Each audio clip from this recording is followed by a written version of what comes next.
ನಮಸ್ಕಾರ ಸ್ನೇಹಿತರೆ, ಸುದ್ದಿಯಾನಕ್ಕೆ ಸ್ವಾಗತ. ನಾನು ಹರಿಪ್ರಸಾದ್.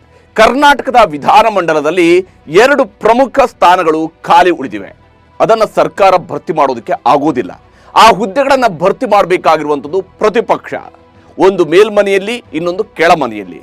ಆದ್ರೇನು ಮಾಡುವಂಥದ್ದು, ರಾಜ್ಯದ ಜನ ಆರಿಸಿ ಕಳಿಸಿರುವ ವ್ಯಕ್ತಿಗಳ ಮೇಲೆ ಪ್ರತಿಪಕ್ಷದ ನಾಯಕರುಗಳಿಗೆ, ಅಂದರೆ ಪ್ರತಿಪಕ್ಷದ ಒಟ್ಟಾರೆಯಾಗಿರುವಂತಹ ಪ್ರತಿಪಕ್ಷದ ಹೈಕಮಾಂಡ್ನ ನಾಯಕರಿಗೆ ನಂಬಿಕೆ ಇದ್ದಂತೆ ಕಾಣ್ತಾ ಇಲ್ಲ. ಬಹುಶಃ ಇನ್ನೂ ಸ್ವಲ್ಪ ದಿನ ಹೋದ್ರೆ ಜನ ಹೊಸದಾಗಿ ಬೇರೆ ಯಾರನ್ನಾದ್ರೂ ಆರಿಸಿ ಕಳಿಸುವಂಥದ್ದು ಸೂಕ್ತ ಏನೋ ಅನ್ನುವಂಥ ಪರಿಸ್ಥಿತಿ ಇದೆ. ಅಥವಾ ಆ 2 ಸ್ಥಾನಗಳಿಗೆ ಯಾರನ್ನೇ ಆಯ್ಕೆ ಮಾಡಿದ್ರೂ ಪ್ರಯೋಜನ ಇಲ್ಲ ಎಂಬ ತೀರ್ಮಾನಕ್ಕೆ ಪ್ರತಿಪಕ್ಷದಲ್ಲಿ ಪ್ರತಿಷ್ಠಾಪನೆಯಾಗಿರುವಂತಹ ಬಿಜೆಪಿಯೇ ಆ ನಿರ್ಧಾರಕ್ಕೆ ಬಂದಿದೆಯೇನೋ ಎನ್ನುವಂತಹ ಅನುಮಾನ ಮತ್ತಷ್ಟು ದಟ್ಟವಾಗ್ತಾ ಇದೆ. ಅಲ್ಲ, ಖಾಲಿ ಹುದ್ದೆಗಳನ್ನು ಭರ್ತಿ ಮಾಡೋದಕ್ಕೆ ಅರ್ಜಿ ಆಹ್ವಾನಿಸಿ, ಪರೀಕ್ಷೆ ಕೊಟ್ಟು, ಸಂದರ್ಶನ ಮುಗಿಸಿ, ನೇಮಕಾತಿ ಆರ್ಡರ್ ಕೊಡಬೇಕಾದಷ್ಟು ಟೈಮನ್ನು ಬಿಜೆಪಿ ವಿರೋಧ ಪಕ್ಷದ ನಾಯಕನ ಆಯ್ಕೆಗೆ ತೆಗೆದುಕೊಂಡಿದೆ. ರಾಜ್ಯದ ವಿಧಾನಸಭಾ ಚುನಾವಣೆಯಲ್ಲಿ ಕರ್ನಾಟಕದ ಮತದಾರರು ಬರೆದಿದ್ದ ತೀರ್ಪು ಹೊರಬಿದ್ದು ಭರ್ತಿ 2 ತಿಂಗಳಾಗಿದೆ. 60 ದಿನ ಕಳೆದರೂ 2 ಪ್ರಮುಖ ಹುದ್ದೆಗಳನ್ನು ಭರ್ತಿ ಮಾಡೋದಕ್ಕೆ ಸಾಧ್ಯವಾಗದ ಬಿಜೆಪಿ ಇನ್ನು ಆಡಳಿತ ನಡೆಸೋದಕ್ಕೆ ಎಷ್ಟು ಆಸಕ್ತಿ ತೋರಬಹುದು ಎನ್ನುವ ಪ್ರಶ್ನೆ ಜನರನ್ನ ಕಾಡೋದಕ್ಕೆ ಶುರುವಾಗಿದೆ. ಇಷ್ಟಕ್ಕೂ ಬಿಜೆಪಿ ರಾಜ್ಯದಲ್ಲಿ ಇಂತಹ ಸ್ಥಿತಿ ನಿರ್ಮಿಸಿರುವಂಥದ್ದು ಇದೇ ಮೊದಲ. ಆಡಳಿತಕ್ಕೆ ಬಂದಾಗಲೂ ರಾಜ್ಯದ ವಿಚಾರದಲ್ಲಿ ಬಿಜೆಪಿ ಹೈಕಮಾಂಡ್ ಹೇಗೆಲ್ಲ ಖಾಲಿ ಹುದ್ದೆಗಳ ಭರ್ತಿಗೆ ನಿರ್ಲಕ್ಷ್ಯವನ್ನ ತೋರಿತು.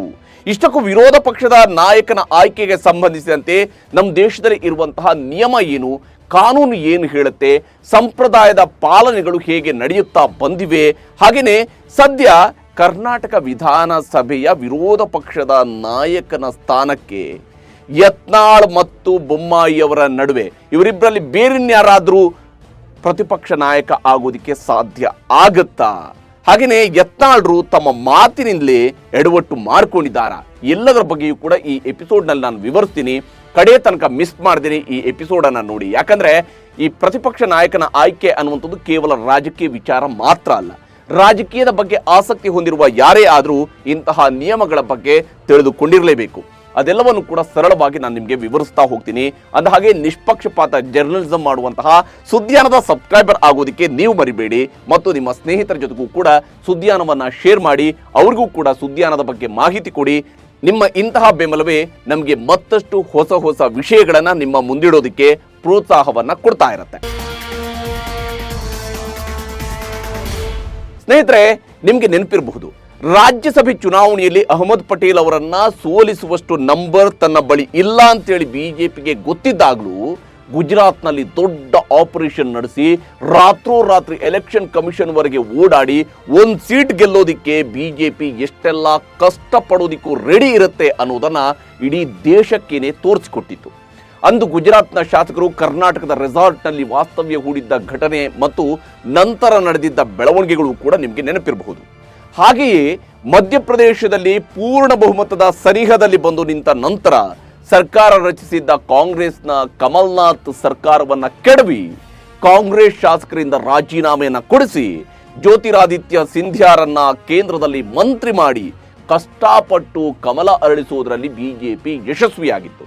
ಅಲ್ಲೆಲ್ಲ ಉದಾಹರಣೆಯನ್ನು ಹುಡುಕೋದು ಏಕೆ? ನಮ್ಮದೇ ರಾಜ್ಯದಲ್ಲಿ ಕಾಂಗ್ರೆಸ್ ಜೊತೆಗೆ ದೋಸ್ತಿ ಮಾಡಿಕೊಂಡು 14 ತಿಂಗಳು ಆಡಳಿತ ನಡೆಸಿ ಮುಂಗಾರು ಅಧಿವೇಶನಕ್ಕೆ ದಿನಾಂಕ ನಿಗದಿ ಮಾಡಿ ಅಮೆರಿಕಕ್ಕೆ ಹಾರಿದ್ದ ಅಂದಿನ ಮುಖ್ಯಮಂತ್ರಿ ಎಚ್.ಡಿ. ಕುಮಾರಸ್ವಾಮಿಯವರು ಅತ್ತ ಅಮೆರಿಕದಲ್ಲಿ ಲ್ಯಾಂಡ್ ಆಗುವ ವೇಳೆ ಇತ್ತ ಕಾಂಗ್ರೆಸ್ ಮತ್ತು ಜೆಡಿಎಸ್ನ 17 ಶಾಸಕರನ್ನ ಆಪರೇಷನ್ ಮಾಡಿ ರಾಜ್ಯದಲ್ಲಿ ಕೇಸರಿ ಪಾಳೆಯ ಕೇಕೆ ಹಾಕಿ ಅಧಿಕಾರವನ್ನು ಹಿಡಿದಿತ್ತು. ಆದರೆ ಅಧಿಕಾರ ಹಿಡಿಯೋದಕ್ಕೆ ಮಾತ್ರ ತೀವ್ರ ಉತ್ಸಾಹದಲ್ಲಿದ್ದಂತಹ ಬಿಜೆಪಿಗೆ ಆಗಲೂ ಮುಖ್ಯಮಂತ್ರಿ ಮಾಡೋದಕ್ಕೆ ತರಾತುರಿ ಇರಲಿಲ್ಲ. ಮಂತ್ರಿಮಂಡಲ ರಚನೆಯಲ್ಲಿ ತರಾತುರಿ ಇರಲಿಲ್ಲ. ಜುಲೈ 23, 2019 ನಿಮಗೆ ಆ ದಿನ ನೆನಪಿರಬಹುದು. ಅದೇ ದಿನ ಕುಮಾರಸ್ವಾಮಿಯವರು ರಾಜ್ಯದ ಮುಖ್ಯಮಂತ್ರಿ ಸ್ಥಾನಕ್ಕೆ ರಾಜೀನಾಮೆಯನ್ನು ಕೊಟ್ಟಿದ್ರು. ಜುಲೈ 26, 2019 ಸಂಜೆ BS ಯಡಿಯೂರಪ್ಪ ಕರ್ನಾಟಕದ ಮುಖ್ಯಮಂತ್ರಿಯಾಗಿ 4ನೇ ಬಾರಿಗೆ ಪ್ರಮಾಣ ವಚನವನ್ನು ಸ್ವೀಕರಿಸಿದ್ರು. ನಡುವೆ 3 ದಿನ ಇತ್ತಲ್ಲ, ಆಗ ಬಿಜೆಪಿ ಹೈಕಮಾಂಡ್ ಯಡಿಯೂರಪ್ಪ ಅವರನ್ನ ಶಾಸಕಾಂಗ ಪಕ್ಷದ ನಾಯಕನಾಗಿ ಹೊಸದಾಗಿ ಆಯ್ಕೆ ಮಾಡಿಸಿ ಖುಷಿಯಿಂದ ಮುಖ್ಯಮಂತ್ರಿಯಾಗಿ ಅಧಿಕಾರ ಸ್ವೀಕರಿಸುವುದಕ್ಕೂ ಕೂಡ ಅವಕಾಶವನ್ನ ಮಾಡಿಕೊಟ್ಟಿರಲಿಲ್ಲ. ಜುಲೈ 26ರ ಬೆಳಗ್ಗೆ ಖುದ್ದು ಯಡಿಯೂರಪ್ಪ ಅವರೇ ಒಂದು ಲೆಟರ್ ರೆಡ್ ಮಾಡಿಕೊಂಡು ರಾಜಭವನಕ್ಕೆ ಹೋಗ್ತಾರೆ. ತಾವು ಪ್ರಮಾಣ ವಚನ ಸ್ವೀಕರಿಸುವುದಕ್ಕೆ ವ್ಯವಸ್ಥೆ ಮಾಡುವಂತೆ ಮನವಿ ಮಾಡ್ಕೊಳ್ತಾರೆ. ಎಷ್ಟರ ಮಟ್ಟಿಗೆ ಅಂದು ಬಿಜೆಪಿ ಯಡಿಯೂರಪ್ಪ ಅವರನ್ನ ನಿರ್ಲಕ್ಷ್ಯ ಮಾಡಿತ್ತು ಅಂದ್ರೆ, ಯಡಿಯೂರಪ್ಪ ಅವರು ತನಗೆ ಮುಖ್ಯಮಂತ್ರಿಯಾಗಿ ಪ್ರಮಾಣ ವಚನ ಬೋಧಿಸಬೇಕು ಅಂತ ರಾಜ್ಯಪಾಲರಿಗೆ ಕೊಟ್ಟಂತಹ ಪತ್ರ ಇತ್ತಲ್ಲ, ಆ ಪತ್ರದ ಪ್ರತಿಯನ್ನು ಕೂಡ ನಾನು ನಿಮ್ಗೆ ಇಲ್ಲಿ ತೋರಿಸ್ತಾ ಇದ್ದೀನಿ. ಆ ಪತ್ರದಲ್ಲಿ ಮಧ್ಯಾಹ್ನ 12:30ರಿಂದ 1 ಗಂಟೆಯ ನಡುವೆ ಪ್ರಮಾಣ ವಚನ ಸ್ವೀಕರಿಸ್ತೀನಿ ಅಂತ ಯಡಿಯೂರಪ್ಪ ಅವರು ಮೊದಲಿಗೆ ಬರ್ಕೊಂಡಿದ್ರು. ಅಂದ್ರೆ ಏಕಾಏಕಿ ಯಡಿಯೂರಪ್ಪ ಅವರು ಪ್ರಮಾಣ ವಚನ ಸ್ವೀಕರಿಸುವಂತಹ ನಿರ್ಧಾರವನ್ನ ಮಾಡಿ ಬೆಳಗ್ಗೆ ಬಂದು ಲೆಟರ್ ಕೊಟ್ಟು 2-3 ಗಂಟೆಗಳ ಅಂತರದಲ್ಲಿ ಪ್ರಮಾಣ ವಚನ ಸ್ವೀಕರಿಸುವುದಕ್ಕೆ ಸಮಯ ನಿಗದಿ ಮಾಡುವಂತೆ ಹೇಳಿದ ನಂತರ ಅದೇನಾಯ್ತೋ ಏನೋ ಗೊತ್ತಿಲ್ಲ, ಅಲ್ಲೇ ಆ ಲೆಟರ್ ಅನ್ನ ತಿದ್ದಿ, ಅಲ್ಲಿ ಕೈ ಬರಹದಲ್ಲಿ ತಿದ್ದಿರುವಂಥದ್ದು ಕೂಡ ನೀವು ಗಮನಿಸಬಹುದು, ಸಂಜೆ 6:30ರಿಂದ 7 ಗಂಟೆ ನಡುವೆ ಪ್ರಮಾಣ ವಚನ ಬೋಧಿಸುವಂತೆ ಮನವಿ ಮಾಡಿಕೊಂಡಿದ್ರು.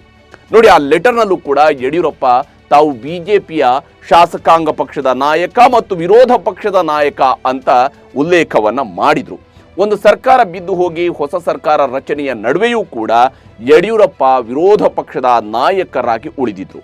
ಅಂದ್ರೆ ಹೊಸದಾಗಿ ಬಿಜೆಪಿ ಶಾಸಕಾಂಗ ಪಕ್ಷದ ಸಭೆ ನಡೆಸಿ ಅವರನ್ನ ಶಾಸಕಾಂಗ ಪಕ್ಷದ ನಾಯಕನಾಗಿ ಆಯ್ಕೆ ಮಾಡುವಂತಹ ವಾಡಿಕೆಯನ್ನ ಕೂಡ ಅಲ್ಲಿ ಫಾಲೋ ಮಾಡಿರಲಿಲ್ಲ. ಹಾಗೆ ಅಂದು ಹೈಕಮಾಂಡ್ನ ಕಮಾಂಡ್ಗಳಿಗೆ ಜಾಸ್ತಿ ಕಾಯ್ದೆ ಮುಖ್ಯಮಂತ್ರಿಯಾಗಿ ಅಧಿಕಾರ ಸ್ವೀಕರಿಸಿದ್ದ ಯಡಿಯೂರಪ್ಪ ಅವರಿಗೆ ರಾಜ್ಯದಲ್ಲಿ ಸಚಿವ ಸಂಪುಟ ರಚಿಸೋದಿಕ್ಕೂ ಬಿಜೆಪಿ ಹೈಕಮಾಂಡ್ 25 ದಿನಗಳವರೆಗೆ ಕಾಯಿಸಿತ್ತು. ಜುಲೈ 26ರಂದು ಮುಖ್ಯಮಂತ್ರಿಯಾಗಿ ಪ್ರಮಾಣ ವಚನವನ್ನ ಯಡಿಯೂರಪ್ಪ ಅವರು ಸ್ವೀಕರಿಸಿದ್ರೆ ಅವರ ಕ್ಯಾಬಿನೆಟ್ಗೆ 17 ಮಂದಿ ಸಚಿವರು ಸೇರ್ಪಡೆಯಾಗಿದ್ದು ಆಗಸ್ಟ್ 20ರಂದು. ಯಾಕೆ ಇದನ್ನೆಲ್ಲ ಈಗ ನೆನಪು ಮಾಡ್ತಾ ಇದ್ದೀನಿ ಅಂದ್ರೆ, ಬಿಜೆಪಿಗೆ ಸರ್ಕಾರವನ್ನ ಕೆಡುವುದರಲ್ಲಿ ಇದ್ದಂತಹ ಉತ್ಸಾಹ ಸರ್ಕಾರ ರಚನೆ ಮಾಡಿ ಆಡಳಿತ ಕೊಡುವ ವಿಚಾರದಲ್ಲಿ ಇರೋದಿಲ್ಲ ಏಕೆ ಎಂಬ ಪ್ರಶ್ನೆಯ ಕಾರಣಕ್ಕಾಗಿ. ಇಂತಹ ಬೆಳವಣಿಗೆಗಳನ್ನು ರಾಜ್ಯದ ಜನ ಗಮನಿಸ್ತಾ ಇರ್ತಾರೆ, ಅವಕಾಶ ಸಿಕ್ಕಾಗ ಪಾಠ ಕಲಿಸ್ತಾರೆ ಎಂಬ ಸಣ್ಣ ಭಯ ಯಾವುದೇ ರಾಜಕೀಯ ಪಕ್ಷಕ್ಕೆ ಆದರೂ ಕೂಡ ಇರಲೇಬೇಕು. ಈ ದೇಶದಲ್ಲಿ ಎಮರ್ಜೆನ್ಸಿಯನ್ನ ಹೇರಿದ್ದಂತಹ, ತುರ್ತು ಪರಿಸ್ಥಿತಿಯನ್ನ ಹೇರಿದ್ದಂತಹ ಇಂದಿರಾ ಗಾಂಧಿಯವರನ್ನೂ ಕೂಡ ಮುಂದಿನ ಚುನಾವಣೆಯಲ್ಲಿ ದೇಶದ ಜನ ಕೆಡವಿದ್ರು. ಮೊದಲ ಬಾರಿಗೆ ದೇಶದಲ್ಲಿ ಕಾಂಗ್ರೆಸ್ ಹೊರತಾದ ಪಕ್ಷ ಅಧಿಕಾರ ಸ್ಥಾಪಿಸಿದ ಇತಿಹಾಸದ ಜೊತೆಗೆ ಅದಕ್ಕೆ ಕಾರಣವಾದ ಘಟನೆಗಳನ್ನು ನಾವು ಮರಿಬಾರದು. ಅದು ಜನರಿಗಿರುವಂತಹ ಶಕ್ತಿ ಅನ್ನೋದನ್ನ ಅರ್ಥ ಮಾಡಿಕೊಂಡ್ರೆ ಮಾತ್ರವೇ ರಾಜಕೀಯ ಪಕ್ಷಗಳಿಗೆ, ಸಾಮಾನ್ಯ ಜನರ ಬಗ್ಗೆ, ಈ ದೇಶದ ಪ್ರಜೆಗಳ ಬಗ್ಗೆ ಒಂದು ಸಣ್ಣ ಭಯ ಮತ್ತು ಗೌರವ ಇರುವುದಕ್ಕೆ ಸಾಧ್ಯ. ಆದರೆ ಬಿಜೆಪಿಗೆ ರಾಜ್ಯದ ಜನ ಸೋಲಿನ ಪಾಠ ಹೇಳಿದ್ರೂ ರಾಜ್ಯದ ಜನರ ವಿಚಾರದಲ್ಲಿ ಉಡಾಫೆ ಇನ್ನೂ ಮುಂದುವರೆದಿರುವುದಕ್ಕೆ ಪ್ರತಿಪಕ್ಷದ ನಾಯಕನ ಆಯ್ಕೆಯಲ್ಲಿ ಮಾಡ್ತಾ ಇರುವಂತಹ ವಿಳಂಬವೇ ಸಾಕ್ಷಿಯಂತಿದೆ. ನಾನೇ 100% ಪ್ರತಿಪಕ್ಷ ನಾಯಕ ಎಂದಿದ್ದೇಕೆ ಯತ್ನಾಳ್. ಇಲ್ಲೊಂದು ಇಂಟ್ರೆಸ್ಟಿಂಗ್ ಬೆಳವಣಿಗೆ ನಡೆದಿದೆ. ವಿಧಾನಸಭೆಯಲ್ಲಿ ಜುಲೈ 12ರಂದು ಚರ್ಚೆಯ ನಡುವೆ ಸಿದ್ದರಾಮಯ್ಯ ಮತ್ತು ಯತ್ನಾಳ್ ನಡುವೆ ಒಂದಿಷ್ಟು ವಾಗ್ವಾದ ನಡೆದಿತ್ತು. ನಿಮ್ಮನ್ನ ಪ್ರತಿಪಕ್ಷ ನಾಯಕ ಮಾಡೋದಿಲ್ಲ ಅಂತ ಹೇಳಿ ಯತ್ನಾಳ್ ಬಗ್ಗೆ ಸಿಎಂ ಸಿದ್ದರಾಮಯ್ಯ ಹೇಳಿದ್ರು. ಅದಕ್ಕೆ ಉತ್ತರವಾಗಿ ಯತ್ನಾಳ್ 100% ನನ್ನನ್ನೇ ಪ್ರತಿಪಕ್ಷ ನಾಯಕ ಮಾಡ್ತಾರೆ ಅಂತ ಘೋಷಿಸಿದ್ರು. ಮಧ್ಯ ಎದುರ್ತಾರೆ, ಜಾಸ್ತಿ ಸಂಸದೀಯ ಪಟುವಾಗಲ್ಲ. ನನಗೆ ಗೊತ್ತಿದೆ ನೀವು ಒಬ್ರು ಆಕಾಂಕ್ಷಿ ಲೀಡರ್ ಆಫ್ ದಿ ಅಪೋಸಿಷನ್ ಆಗಕ್ಕೆ. ಕಾಂಪಿಟೇಷನ್ ಐ ಡೋಂಟ್ ನೋ, ನಿಮ್ಗೆ ನನಗಿರೋ ಇನ್ಫಾರ್ಮೇಶನ್ ಪ್ರಕಾರ ನಿಮ್ಮನ್ನು ಮಾಡಲ್ಲ. ನಾ ಆಗುದಿಲ್ಲ. ಯಾಕಂತಂದ್ರೆ ಬಿಜೆಪಿನೇ ಬೋಯ್ತಾರೆ ಪಾಪ. 100% ಆಗ್ತೀನಿ. 100% ಆಗ್ತೀನಿ. 100% ಆಗ್ತೀನಿ. ಯತ್ನಾಳ್ ನೇರ ಮಾತಿಗೆ ಹೆಸರುವಾಸಿ ಅಷ್ಟೇ ಅಲ್ಲ, ಯಾರಿಗೂ ಕೇರ್ ಮಾಡದೆ ಮಾತನಾಡುವಂತಹ ವ್ಯಕ್ತಿ. ಅವರ ಮಾತಿನ ಈಟಿಯನ್ನ ಎದುರಾಳಿಗಳಿಗಿಂತ ಸ್ವಪಕ್ಷೀಯರೇ ಇತ್ತೀಚೆಗೆ ಚುಚ್ಚಿಸಿಕೊಂಡಿರುವಂತದ್ದು ಹೆಚ್ಚು. ಅಂತಾದ್ರಲ್ಲಿ ಪ್ರತಿಪಕ್ಷ ನಾಯಕ ಸ್ಥಾನದ ಆಯ್ಕೆಯ ಬಗ್ಗೆ ತೀವ್ರ ನಿರಾಸಕ್ತಿ ಹೊಂದಿರುವ ಬಿಜೆಪಿಯ ಹೈ ಪವರ್ ಹೈಕಮಾಂಡ್ನ ಮುಂದೆಯೇ ನಾನೇ 100% ಪ್ರತಿಪಕ್ಷ ನಾಯಕ ಆಗ್ತೇನೆ ಅಂತ ಯತ್ನಾಳ್ ಅವರು ಘೋಷಿಸಿಕೊಂಡಿದ್ದಾರೆ. ಸದನದಲ್ಲಿ ಅವರು ಹೇಳಿರೋದ್ರಿಂದಾಗಿ ಅದು ದಾಖಲೆಯಾಗಿದೆ. ಇದು ಮುಂದೆ ಕೈಗೆ ಬಂದ ತುತ್ತು ಬಾಯಿಗೆ ಬರದಂತಾಗುವಂತಹ ಸಾಧ್ಯತೆಯೂ ಕೂಡ ಇದ್ದೇ ಇದೆ. ಯಾಕಂದ್ರೆ ಬಿಜೆಪಿಯ ಹೈಕಮಾಂಡ್ನ ನಡೆ ಇತ್ತೀಚೆಗೆ ಜಾಸ್ತಿಯೇ ನಿಗೂಢವಾಗಿ ಇರುತ್ತೆ. ಅಂತಾದ್ರಲ್ಲಿ ಮೊದಲೇನೆ ಒಬ್ರು ನಾನೇ 100% ಪ್ರತಿಪಕ್ಷ ನಾಯಕ ಅಂತ ಘೋಷಿಸಿಕೊಂಡ್ರೆ ಹೈಕಮಾಂಡ್ಗೆ ಯಾವ ಸೀಮೆ ಬೆಲೆ ಇರುತ್ತೆ ಅನ್ನೋದನ್ನ ನೀವೇ ಹೇಳಿ. ಅದಕ್ಕೇನೆ ಯತ್ನಾಳ್ ನೇರ ಮಾತಿನ ನಾಯಕ ಎಂಬ ಹೊಗಳಿಕೆಯ ನಡುವೆಯೇ ಹರಕುಬಾಯಿಯ ಲೀಡರ್ ಎಂಬ ತೆಗಳಿಕೆಗೂ ಕೂಡ ಗುರಿ ಆಗ್ತಾ ಇರ್ತಾರೆ. ಪ್ರತಿಪಕ್ಷ ನಾಯಕ ಯಾಕೆ ಬೇಕು?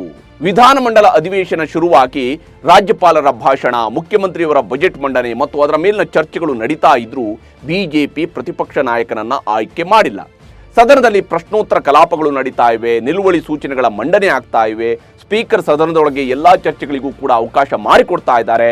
ತನಗೆ ವಿರೋಧ ಕಂಡಿರುವ ವಿಷಯಗಳಿಗೆ ಸಂಬಂಧಿಸಿದಂತೆ ಪ್ರತಿಪಕ್ಷ ಬಿಜೆಪಿ ಆಗಾಗ್ಗೆ ಸದನದ ಬಾವಿಗಿಳಿದು ಪ್ರತಿಭಟನೆ ನಡೆಸಿರುವ ಘಟನೆಗಳು ಕೂಡ ಈ ಬಾರಿ ಸದನದಲ್ಲಿ ನಡೆದಾಗಿದೆ. ಹೀಗೆ ಎಲ್ಲವೂ ಕೂಡ ಸುಗಮವಾಗಿ ನಡೀತಾ ಇರುವಾಗ ಪ್ರತಿಪಕ್ಷ ನಾಯಕ ಯಾಕೆ ಬೇಕು ಎಂಬ ಪ್ರಶ್ನೆ ಸಾಮಾನ್ಯ ಜನರಲ್ಲಿ ಮೂಡಿದ್ರೆ ಅದು ತಪ್ಪಲ್ಲ. ಒಬ್ಬ ಪ್ರತಿಪಕ್ಷ ನಾಯಕ ಇದ್ರೆ ಇದಕ್ಕಿಂತ ಹೆಚ್ಚಾಗಿ ಅವರೇನು ಮಾಡಬಹುದಲ್ವಾ? ಅದೇ ಮಾತು, ಅದೇ ಚರ್ಚೆ, ಅದೇ ಪ್ರತಿಭಟನೆ, ಅದೇ ಸಭಾತ್ಯಾಗ. ಸುಮ್ಮನೆ ಒಬ್ಬರನ್ನ ಪ್ರತಿಪಕ್ಷ ನಾಯಕ ಅಂತ ಮಾಡಿದ್ರೆ ಅವರಿಗೊಂದು ಚೇಂಬರು, ಅವರಿಗೊಂದು ಸರ್ಕಾರಿ ಕಾರು, ಅವರಿಗೊಂದು ಸರ್ಕಾರಿ ಬಂಗಲೆ, ಅವ್ರಿಗೆ ಓಡಾಟಕ್ಕೆ ಖರ್ಚು ವೆಚ್ಚ, ಇಷ್ಟೆಲ್ಲ ಕೊಟ್ಟು ಸರ್ಕಾರ ಯಾಕೆ ಸುಮ್ಮನೆ ಹಣ ಖರ್ಚು ಮಾಡಬೇಕು ಎಂಬ ಪ್ರಶ್ನೆಯನ್ನ ಬೇಕಿದ್ರೂ ಕೂಡ ಇದಕ್ಕೆ ನಾವು ಸೇರಿಸ್ಕೊಳ್ಬಹುದು. ಆದ್ರೆ ಪ್ರತಿಪಕ್ಷ ನಾಯಕನ ಹುದ್ದೆ ಅನ್ನುವಂಥದ್ದು ಅಷ್ಟು ಸರಳವಲ್ಲ. ಅದೊಂದು ದೊಡ್ಡ ಜವಾಬ್ದಾರಿ. ನಮ್ಮ ಪ್ರಜಾಪ್ರಭುತ್ವ ವ್ಯವಸ್ಥೆಯಲ್ಲಿ ಆಡಳಿತ ಪಕ್ಷಕ್ಕೆ ಎಷ್ಟು ಗೌರವ ಸ್ಥಾನಮಾನಗಳು ಇವೆಯೋ ಅಷ್ಟೇ ಗೌರವದ ಸ್ಥಾನಮಾನಗಳು ಪ್ರತಿಪಕ್ಷಕ್ಕೂ ಕೂಡ ಇವೆ. ಮುಖ್ಯಮಂತ್ರಿ ಎದುರು ಪ್ರತಿಪಕ್ಷ ನಾಯಕ ಶ್ಯಾಡೋ ಚೀಫ್ ಮಿನಿಸ್ಟರ್ ರೀತಿಯಲ್ಲಿನೇ ಕಾರ್ಯನಿರ್ವಹಿಸ್ತಾ ಇರ್ತಾರೆ. ಈ ಶ್ಯಾಡೋ ಚೀಫ್ ಮಿನಿಸ್ಟರ್ ಅನ್ನುವಂಥದ್ದು ಇದೆಯಲ್ಲ, ಇದನ್ನ ಇಂಗ್ಲೆಂಡ್ನ ಕಾಂಟೆಕ್ಸ್ಟ್ ನಲ್ಲಿ ನಾವು ನೋಡಿದಾಗ ಅಲ್ಲಿ ಶ್ಯಾಡೋ ಪ್ರೈಮ್ ಮಿನಿಸ್ಟರ್ ಅಂತೇಳಿ ಕರೀತಾರೆ. ಶ್ಯಾಡೋ ಪ್ರೈಮ್ ಮಿನಿಸ್ಟರ್ ಅಂತ ಹೇಳಿದ್ರೆ ಅಲ್ಲಿ ಆತ ಅವಕಾಶ ಸಿಕ್ಕಾಗ ಸರ್ಕಾರ ರಚನೆ ಮಾಡೋದಿಕ್ಕೆ ಅಂದ್ರೆ ರೆಸ್ಪಾನ್ಸಿಬಿಲಿಟಿಯನ್ನ ತೆಗೊಳ್ಳೋದಕ್ಕೂ ಕೂಡ ರೆಡಿ ಇರ್ತಾನೆ ಅನ್ನುವಷ್ಟರ ಮಟ್ಟಿಗೆ ಅಲ್ಲಿ ಪ್ರತಿಪಕ್ಷ ನಾಯಕನಿಗೆ ಗೌರವದ ಸ್ಥಾನಮಾನ ಇದೆ. ಅಲ್ಲಿ ಶ್ಯಾಡೋ ಕ್ಯಾಬಿನೆಟ್ ಅನ್ನು ಕೂಡ ರಚನೆ ಮಾಡಿಕೊಳ್ಳುವಂಥದಕ್ಕೆ ಅವಕಾಶಗಳಿರ್ತವೆ. ಅಂದ್ರೆ ಒಂದೊಂದು ಖಾತೆಗೆ ಸಂಬಂಧಪಟ್ಟಂತೆ ಕೂಡ ಶ್ಯಾಡೋ ಕ್ಯಾಬಿನೆಟ್ ಕೂಡ ಇರೋದಕ್ಕೆ ಅವಕಾಶ ಇರುತ್ತೆ. ಅಂದ್ರೆ ಅವಕಾಶ ಸಿಕ್ಕಾಗ ನಾವು ಆ ಜವಾಬ್ದಾರಿಯನ್ನು ವಹಿಸಿಕೊಳ್ಳೋದಕ್ಕೆ ರೆಡಿ ಇದ್ದೀವಿ ಅನ್ನುವಂಥದ್ದು ಅದರ ಅರ್ಥ ಇರುತ್ತೆ. ಅಂದ್ರೆ ಇಲ್ಲಿ ನಮ್ಮ ವಿಚಾರಕ್ಕೆ ಬರೋದಿದ್ರೆ ಇಲ್ಲಿ ಮುಖ್ಯಮಂತ್ರಿ ಹಾಗೂ ಮಂತ್ರಿಗಳು ಸೇರಿದಂತೆ ಇಡೀ ಸರ್ಕಾರ ಹೇಗೆ ಕಾರ್ಯನಿರ್ವಹಣೆ ಮಾಡುತ್ತೆ ಅನ್ನೋದನ್ನ ಪ್ರತಿನಿತ್ಯ ಪರಿಶೀಲಿಸುತ್ತಾ ಸಾಗುವಂತಹ ನೆರಳಿನಂತೆ ಕೆಲಸ ಮಾಡಬೇಕು. ಮತ್ತು ಅವಕಾಶ ಸಿಕ್ಕಾಗ ಸರ್ಕಾರವನ್ನು ರಚನೆ ಮಾಡುವಂತಹ ಅವಕಾಶ ಇದ್ದೇ ಇರುತ್ತೆ. ಅವ್ರಿಗೆ ಇಂಥದ್ದನ್ನ ಮಾಡಿ ಅನ್ನುವಂಥ ಆದೇಶ ಕೊಡುವಂತಹ ಅಧಿಕಾರಿಗಳಿಗೆ ಒಂದು ಆದೇಶವನ್ನು ಕೊಡುವಂತಹ ಅಧಿಕಾರ ಇಲ್ಲದೇ ಇದ್ರೂ ಸರ್ಕಾರ ಮಾಡಿದ್ದು ಸರಿಯಲ್ಲ ಅನ್ನೋದನ್ನ ಎತ್ತಿ ತೋರಿಸುವಂತಹ ಹಕ್ಕು ಮತ್ತು ಅಧಿಕಾರ ಪ್ರತಿಪಕ್ಷ ನಾಯಕರಿಗಿದೆ. ಸರ್ಕಾರದ ಪ್ರಮುಖ ನಿರ್ಧಾರಗಳಿಗೆ ಸಂಬಂಧಿಸಿದ ದಾಖಲೆಗಳನ್ನು ಪಡೆಯುವಂತಹ ಅವಕಾಶ ಇದೆ. ಹಾಗೆ ಪ್ರತಿಪಕ್ಷ ನಾಯಕರು ಸರ್ಕಾರದ ಅಧಿಕಾರಿಗಳಿಂದ ಯಾವುದೇ ಮಾಹಿತಿ ಕೇಳಿದ್ರು ಅವರು ಶೀಘ್ರದಲ್ಲೇ ಮಾಹಿತಿಯನ್ನ ಕೊಡಬೇಕಾಗಿರುವಂಥದ್ದು ಅವರ ಕರ್ತವ್ಯ ಆಗುತ್ತೆ. ಹಾಗೆಂದು ಇದನ್ನ ಸಂಪೂರ್ಣವಾಗಿ ಎಲ್ಲಾ ಸರ್ಕಾರದ ಅವಧಿಯಲ್ಲೂ ಕೂಡ ಪಾಲನೆ ಮಾಡ್ತಾರೆ ಅಂತ ಹೇಳೋದಕ್ಕೆ ಆಗೋದಿಲ್ಲ. ಹಿಂದೆ ಸಿದ್ದರಾಮಯ್ಯನವರು ಪ್ರತಿಪಕ್ಷ ನಾಯಕರಾಗಿದ್ದಾಗ ತಮಗೆ ಬೇಕಾದ ಮಾಹಿತಿಯನ್ನ ಕೇಳಿ ಸರ್ಕಾರಕ್ಕೆ ಬರೆದ ಪತ್ರಗಳಿಗೆ ತಿಂಗಳಾನುಗಟ್ಟಲೆ ಉತ್ತರವೇ ಬಂದಿಲ್ಲ ಅನ್ನುವಂಥ ಆರೋಪ ಮಾಡಿದಂಥದ್ದು ಕೂಡ ಇದೆ. ಆದರೆ ಅದು ಬೇರೆ ಮಾತು. ಆದರೆ ನಾನಿಲ್ಲಿ ಒಂದು ಒಳ್ಳೆಯ ಸರ್ಕಾರ, ಪಾರದರ್ಶಕ ಸರ್ಕಾರ ನಡೆದುಕೊಳ್ಳಬೇಕಾದಂತಹ ನಿಯಮಗಳ ಆಧಾರದಲ್ಲಿ ಪ್ರತಿಪಕ್ಷ ನಾಯಕರಿಗಿರುವಂತಹ ಜವಾಬ್ದಾರಿಯನ್ನಷ್ಟೇ ಹೇಳ್ತಾ ಇದ್ದೀನಿ. ಇನ್ನು ಪ್ರತಿಪಕ್ಷ ನಾಯಕ ಸ್ಥಾನಕ್ಕೆ ಸಂಬಂಧಿಸಿದಂತೆ ಭಾರತದ ಸಂಸತ್ತು ರಚಿಸಿರುವ ಕಾನೂನು ಕೂಡ ಇದೆ. ಅದರ ಬಗ್ಗೆಯೂ ಕೂಡ ನಿಮಗೆ ಒಂದಿಷ್ಟು ಮಾಹಿತಿಯನ್ನು ನಾನು ಕೊಡ್ತೀನಿ. ಸಂಸತ್ತಿನಲ್ಲಿ ಪ್ರತಿಪಕ್ಷ ನಾಯಕರ ಸಂಬಳ ಮತ್ತು ಭತ್ಯೆಗಳ ಕಾಯ್ದೆ 1977. 1977ರಲ್ಲಿ ಮೊದಲ ಬಾರಿಗೆ ಭಾರತದಲ್ಲಿ ಪ್ರತಿಪಕ್ಷ ನಾಯಕನ ಬಗ್ಗೆ ಕಾಯ್ದೆಯ ಮೂಲಕ ವ್ಯಾಖ್ಯಾನವನ್ನು ಮಾಡಲಾಗಿರುವಂಥದ್ದು. ಅದರ ಪ್ರಕಾರ ಲೋಕಸಭೆ ಮತ್ತು ರಾಜ್ಯಸಭೆಯಲ್ಲಿ ಸರ್ಕಾರಕ್ಕೆ ವಿರೋಧದಲ್ಲಿರುವ ಅತಿ ಹೆಚ್ಚು ಸದಸ್ಯರನ್ನ ಹೊಂದಿರುವ ಪಕ್ಷದ ನಾಯಕನನ್ನ ವಿರೋಧ ಪಕ್ಷದ ನಾಯಕ ಎಂದು ಪರಿಗಣಿಸಬೇಕು ಮತ್ತು ಅವರನ್ನ ರಾಜ್ಯಸಭೆಯ ಸಭಾಪತಿ ಅಥವಾ ಲೋಕಸಭೆಯ ಅಧ್ಯಕ್ಷರು, ಅಂದ್ರೆ ಯಾವ ಮನೆಗೆ ಸಂಬಂಧಪಟ್ಟಂತೆ ಆ ಮನೆಯ ಅಧ್ಯಕ್ಷರು ಅಥವಾ ಸಭಾಪತಿಯವರು ಮಾನ್ಯತೆಯನ್ನು ಮಾಡಿರಬೇಕು ಅಂತ ಇದೆ. ಅಂದ್ರೆ ವಿರೋಧ ಪಕ್ಷಗಳಲ್ಲಿ ಅತಿ ಹೆಚ್ಚು ಸದಸ್ಯ ಬಲ ಹೊಂದಿರುವ ಪಕ್ಷ ಅಧಿಕೃತ ವಿರೋಧ ಪಕ್ಷವಾಗಿದ್ದು ಆ ವಿರೋಧ ಪಕ್ಷ ಆಯ್ಕೆ ಮಾಡಿರುವ ನಾಯಕನನ್ನ ವಿರೋಧ ಪಕ್ಷದ ನಾಯಕ ಎಂದು ಸ್ಪೀಕರ್ ಅಥವಾ ಸಭಾಪತಿಯವರು ಮಾನ್ಯ ಮಾಡಿರಬೇಕು. ಇಲ್ಲಿ ನಿಮಗೆ ಇನ್ನೊಂದು ಬಹಳ ಮುಖ್ಯವಾದಂತಹ ಸಂಗತಿಯನ್ನ ಅಥವಾ ಇಲ್ಲಿ ನಾವು ಅನೇಕ ಬಾರಿ ಮಾಡುವಂತಹ ತಪ್ಪಿನ ವಿಚಾರದ ಬಗ್ಗೆ ಕ್ವಿಕ್ ಆಗಿ ಒಂದು ಹೇಳ್ಬಿಡ್ತೀನಿ. ಸದನದ ಒಟ್ಟು ಸದಸ್ಯ ಬಲದ 10% ಸ್ಥಾನಗಳನ್ನು ಗಳಿಸಿದ ಪಕ್ಷವನ್ನ ಮಾತ್ರ ಅಧಿಕೃತ ವಿರೋಧ ಪಕ್ಷವಾಗಿ ಪರಿಗಣಿಸಬೇಕು ಎನ್ನುವ ನಿಯಮ ಸದ್ಯ ನಮ್ಮಲ್ಲಿ ರೂಢಿಯಲ್ಲಿದೆ. ಆದರೆ 1977ರ ಆ ಕಾಯ್ದೆಯನ್ನು ನೀವು ಗಮನಿಸಿದ್ರೆ ಅಲ್ಲೆಲ್ಲೂ ಕೂಡ 10% ಅನ್ನುವಂಥದ್ದನ್ನ ಉಲ್ಲೇಖ ಮಾಡಲೇ ಇಲ್ಲ. ಈಗ ಭಾರತದ ಲೋಕಸಭೆಯಲ್ಲಿ ಕಾಂಗ್ರೆಸ್ಗೆ ಸದನದ 10% ಅಂದ್ರೆ 54 ಸೀಟ್ಗಳಷ್ಟು ಸದಸ್ಯ ಬಲ ಇಲ್ಲ. ಹೀಗಾಗಿ ಕಾಂಗ್ರೆಸ್ಗೆ ಅಧಿಕೃತ ವಿರೋಧ ಪಕ್ಷವೆಂಬ ಮಾನ್ಯತೆ ಇಲ್ಲ. ಆದರೆ ವಾಸ್ತವವಾಗಿ 1977ರ ಕಾಯ್ದೆಯಲ್ಲಿ ಪ್ರತಿಪಕ್ಷ ನಾಯಕನ ಬಗ್ಗೆ ಇರುವ ವ್ಯಾಖ್ಯಾನದಲ್ಲಿ ಇಂತಹ 10% ಸದಸ್ಯ ಬಲ ಹೊಂದಿದ ಪಕ್ಷಕ್ಕೆ ಮಾತ್ರ ಪ್ರತಿಪಕ್ಷ ನಾಯಕನಾಗುವ ಅರ್ಹತೆ ಅಥವಾ ಅದಕ್ಕೆ ಮಾತ್ರ ಪ್ರತಿಪಕ್ಷ ಎನ್ನುವಂತಹ ಅಧಿಕೃತ ಮಾನ್ಯತೆ ಇದೆ ಅನ್ನುವಂತಹ ನಿಬಂಧನೆ ಇಲ್ಲ. ಈ 10% ಎನ್ನುವಂತಹ ನಿಯಮ ಅದಕ್ಕಿಂತ ಹಿಂದೆ ಚಾಲ್ತಿಯಲ್ಲಿದ್ದಂತಹ ಒಂದು ಸಂಪ್ರದಾಯ, ಒಂದು ರೂಲಿಂಗಿನ ಆಧಾರದಲ್ಲಿ ಬಂದಿರುವಂಥದ್ದು. ಭಾರತದ ಲೋಕಸಭೆಯ ಮೊದಲ ಸ್ಪೀಕರ್ GV ಮಾವಲಂಕರ್ ಅವರು ಅಂಥದ್ದೊಂದು ನಿಯಮವನ್ನು ಜಾರಿಗೆ ತಂದಿದ್ದು. ಭಾರತ ಸ್ವಾತಂತ್ರ್ಯಗೊಂಡ ಮೇಲೆ ಮೊದಲ ಸಾರ್ವತ್ರಿಕ ಚುನಾವಣೆ ನಡೆದಿದ್ದು 1952ರಲ್ಲಿ. ಆಗ ಈಗಿನಂತೆ ವಿರೋಧ ಪಕ್ಷದಲ್ಲಿರುವ ಎಲ್ಲರನ್ನೂ ಕೂಡ ಪಕ್ಷಗಳ ಆಧಾರದಲ್ಲಿ ಗುರುತಿಸ್ತಾ ಇರಲಿಲ್ಲ. ಇದಕ್ಕಾಗಿ ವಿರೋಧ ಪಕ್ಷವೆಂದರೆ ಲೋಕಸಭೆಯಲ್ಲಿ ಆಡಳಿತ ಪಕ್ಷದ ವಿರುದ್ಧ ಇರುವ ಅತಿ ದೊಡ್ಡ ಪಕ್ಷ, ಅಂದ್ರೆ ಲೋಕಸಭೆಯ ಸದಸ್ಯ ಬಲದ ಕನಿಷ್ಠ 10%ಕ್ಕಿಂತ ಹೆಚ್ಚು ಸದಸ್ಯ ಬಲ ಹೊಂದಿರುವ ಪಕ್ಷ ಎಂಬ ನಿಯಮವನ್ನು ಅವರು ರೂಪಿಸಿದರು. ಅದನ್ನ ಮಾವಲಂಕರ್ ರೂಲ್ ಅಂತ ಕೂಡ ಕರೆಯಲಾಗುತ್ತೆ. ಆಗ ವಿರೋಧ ಪಕ್ಷದಲ್ಲಿದ್ದ ಪ್ರತಿಪಕ್ಷವಲ್ಲದ ಇತರೆ ಸದಸ್ಯರನ್ನ ಗುಂಪುಗಳು ಅಂತ ಕರೆಯಲಾಗ್ತಾ ಇತ್ತು. ಅವರಿಗೆ ಪಕ್ಷ ಅನ್ನುವಂತಹ ಗುರುತು ಇರಲಿಲ್ಲ. ಹೀಗಾಗಿ ಪಕ್ಷಾಂತರ ಬಹಳ ಸುಲಭವಾಗಿ ಸುಗಮವಾಗಿ ನಡೀತಾ ಇತ್ತು. ಆಗಿಲ್ಲ, ಈ ಪಕ್ಷ ಎಂಬ ಗುರುತು ಎಲ್ರಿಗೂ ಕೂಡ ಸಿಗೋದಿಕ್ಕೆ ಪಕ್ಷಾಂತರ ನಿಷೇಧ ಕಾಯ್ದೆ ಬರಬೇಕಾಯಿತು. ಇಲ್ಲಿ 10% ಅನ್ನುವಂತಹ ನಿಯಮದ ವಿಚಾರದಲ್ಲೂ ಕೂಡ ನಾನು ಹೇಳ್ದಂಗೆನೆ ಇಲ್ಲಿ ನಿಯಮ ಒಂದು ಬೇರೆ ಇರುವಂಥದ್ದು. ಆದರೆ ನಂತರ ಬಂದಿರುವಂತಹ ಕಾಯ್ದೆಗಳಲ್ಲಿ ಈ ಯಾವುದೇ 10% ಅನ್ನುವಂತಹ ಕಟ್ಟುಪಾಡುಗಳು ಇಲ್ಲ. ಆದರೂ ನಮ್ಮಲ್ಲಿ ಆ ಹಿಂದಿನ ನಿಯಮ ಇದೆಯಲ್ಲ ಅದನ್ನ ಫಾಲೋ ಮಾಡ್ತಾ ಇದ್ದಾರೆ ಹೊರತು ಈ ಕಾಯ್ದೆಯಲ್ಲಿ ಇರುವಂತಹ ಉಲ್ಲೇಖವಾಗಿರುವಂತಹ ಅಂಶಗಳ ಫಾಲೋ ಆಗ್ತಾ ಇಲ್ಲ ಅನ್ನುವಂಥ ವಾಸ್ತವವನ್ನು ನಾವಿಲ್ಲಿ ಮರಿಬಾರ್ದು. ಇನ್ನು ಲೋಕಸಭೆಯಲ್ಲಿ 1969ರವರೆಗೆ ವಿರೋಧ ಪಕ್ಷದ ನಾಯಕ ಎಂಬ ಸ್ಥಾನಮಾನವಾಗಲಿ ಅವರಿಗೆ ಸೌಲಭ್ಯಗಳಾಗಲಿ ಇರಲಿಲ್ಲ.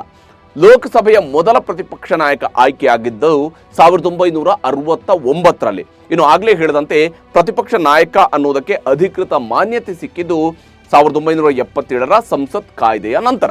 ಕರ್ನಾಟಕದಲ್ಲಿ ವಿರೋಧ ಪಕ್ಷದ ನಾಯಕ ಅಂತ ಮೊದಲು ಆಯ್ಕೆಯಾಗಿದ್ದು 1962ರಲ್ಲಿ. ಪ್ರಜಾ ಸೋಷಿಯಲಿಸ್ಟ್ ಪಕ್ಷದ ಶಾಸಕರಾಗಿದ್ದ ಎಸ್ ಶಿವಪ್ಪ ಕರ್ನಾಟಕದ ಮೊದಲ ಪ್ರತಿಪಕ್ಷದ ನಾಯಕ. ಇವೆಲ್ಲ ನಿಮ್ಮ ಮಾಹಿತಿಗಾಗಿ ತಿಳುವಳಿಕೆಗಾಗಿ ಅಷ್ಟೇ ಇರುವಂತಹ ವಿಚಾರ. ಈಗ ಮತ್ತೆ ನಾನು ನಮ್ಮ ಸದ್ಯದ ಖಾಲಿ ಹುದ್ದೆಯ ಭರ್ತಿ ವಿಚಾರಕ್ಕೆ ಬರ್ತೀನಿ. ಬೊಮ್ಮಾಯಿ ಯತ್ನಾಳ್ ಫೈಟ್ ಅಲ್ಲಿ ಬೇರೆಯವರಿಗೆ ಸ್ಥಾನ. ವಿಧಾನಸಭೆಯಲ್ಲಿ ಸದ್ಯ ಪ್ರತಿಪಕ್ಷ ನಾಯಕನ ಚೇರ್ ಖಾಲಿ ಇದೆ. ಇರೋದ್ರಲ್ಲಿ ಬಸವರಾಜ ಬೊಮ್ಮಾಯಿ ಪ್ರತಿಪಕ್ಷ ನಾಯಕನ ರೀತಿಯಲ್ಲಿ ಬಿಜೆಪಿ ಶಾಸಕರನ್ನ ಲೀಡ್ ಮಾಡ್ತಾ ಇರುವಂತೆ ಕಾಣ್ತಾ ಇದೆ. ಆದರೆ ಅವರಿಗೆ ಪ್ರತಿಪಕ್ಷ ನಾಯಕನೆಂಬ ಅಧಿಕೃತ ಸ್ಥಾನಮಾನ ಹಾಗೂ ಪ್ರತಿಪಕ್ಷ ನಾಯಕನ ಕುರ್ಚಿ ಸಿಕ್ಕಿಲ್ಲ.